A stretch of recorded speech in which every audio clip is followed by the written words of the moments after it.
Kung bakit ang diabetes na sumipot. Yan ang mayroon mag-sakit. Maski kayo may pera, pambili ng masarap, hindi ka makakain. Tama.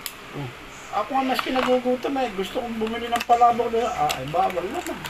Ultimong harina ay bawal sa akin. Ito nga Skyflix ay bawal din Sabi ko ba, talagang ang diabetes pala yung napakahirap na sakit. Lahat ng prutas. Aba. Ay yung pinyat saka yung manggay, gustong kong prutas. Hindi siya ako bumili ng pinya Sabi niya amin ay ikaw naman kung kumain, halos ay mga Ayun po magte-test muna.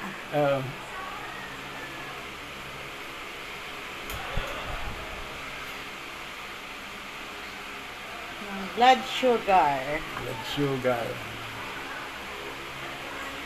Konting ano lang po.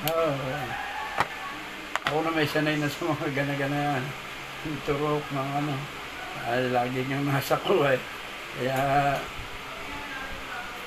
sanay rin. Sa laboratory, kukunan ako ng dugo. Sanay na. Hindi na ako. Hindi ko naisakit talagang 196. 196? Mataas pa ito. Oo, mataas na. Hindi.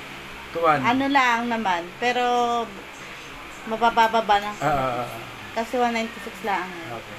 Ayos na. Ba, hindi ka kumain na yun? Pressure, ha? Kumain na ako. Ako yung nakakain na kumain na ako. Ay, hindi ko blood pressure naman. Blood pressure naman. Wait lang, ako kumain na. Tatanggalin ko lang. Dati lang, hindi na... Ilan? 196. 196. Ay mataas din, pero... Mataas. Pero kumbagay maano. Hindi na naman mataas yun. Hindi pa po masyado na, masasama yung mga 300, ito. Mga 300. Ako may 450. Dati?